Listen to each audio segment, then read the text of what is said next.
Today's video is going to be all about monetary policy, with a special emphasis on China's monetary policy given its status as the world's second largest economy and a major player in the world economy.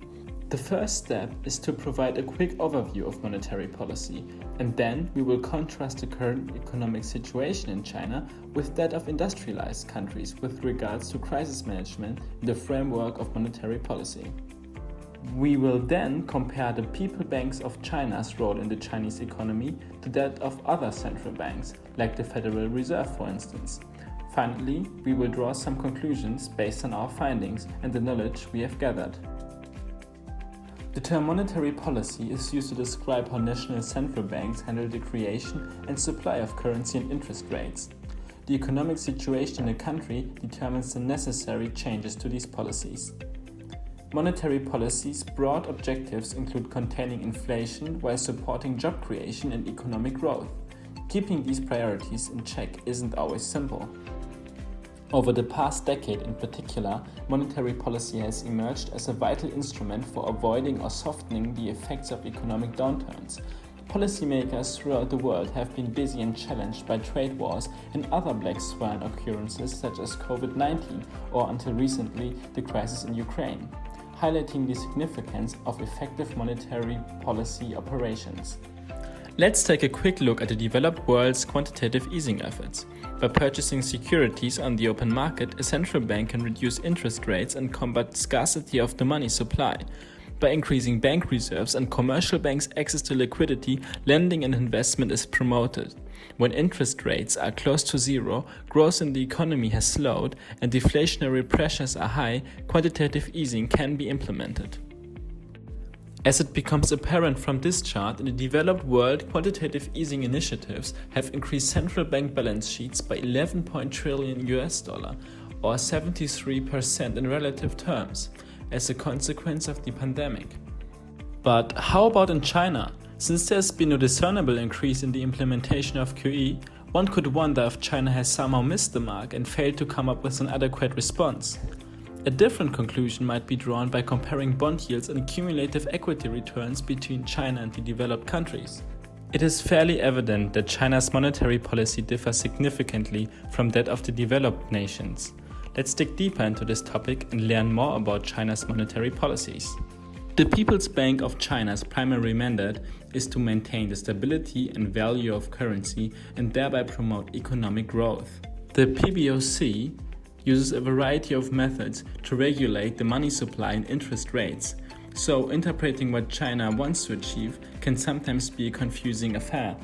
Let us now simplify Chinese monetary policy to understand how these objectives are achieved, focusing on key areas such as interest rates, DRO07, the regulation of the target rate, and the regulation of medium-term interest rates.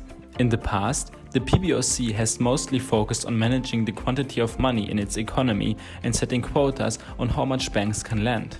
In 2018, things turned decisively because the central bank no longer established those precise targets.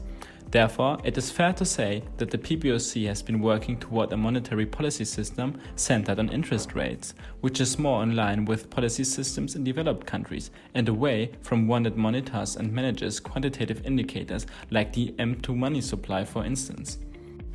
Like the Federal Reserve in the United States, the PBOC has an interest rate equivalent to the Fed's fund rate to manipulate the yield curve at the very early end.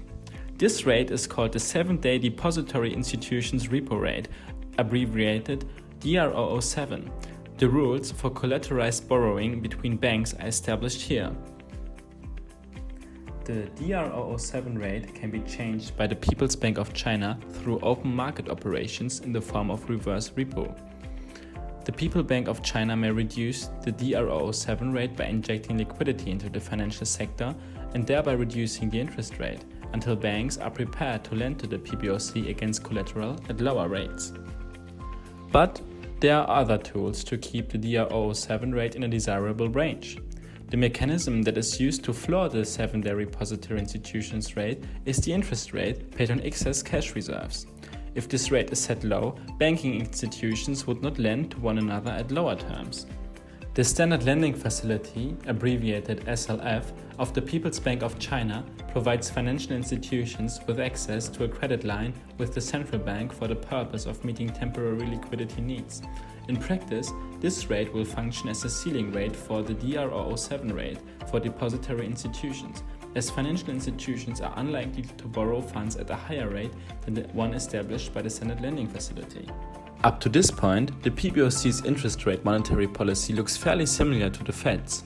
The point of difference lies mainly within that the PBOC also has a medium-term policy rate, the one-year medium-term lending facility rate, which is what the banking sector can borrow from the central bank on collateral on a one-year basis. Lowering the MLF rate would reduce the funding costs of commercial banks and should theoretically lower the interest rate these banks would charge to their customers.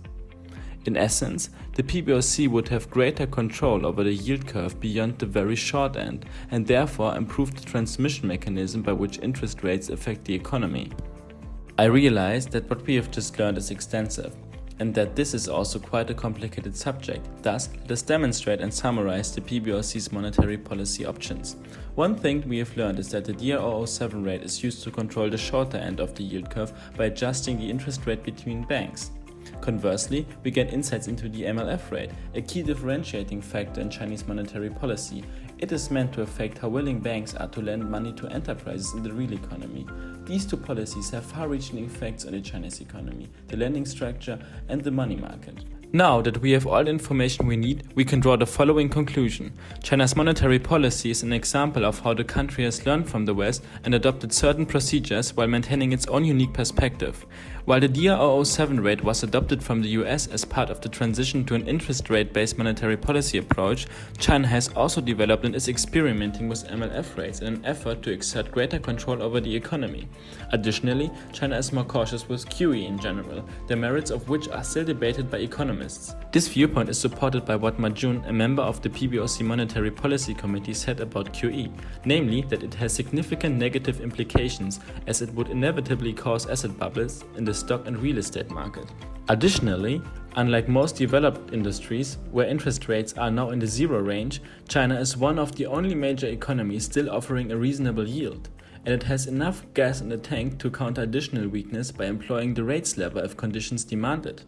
As a final sentence, China is taking Western ideas on monetary policy in little measured doses and has settled on a program of customized rather than broad easing.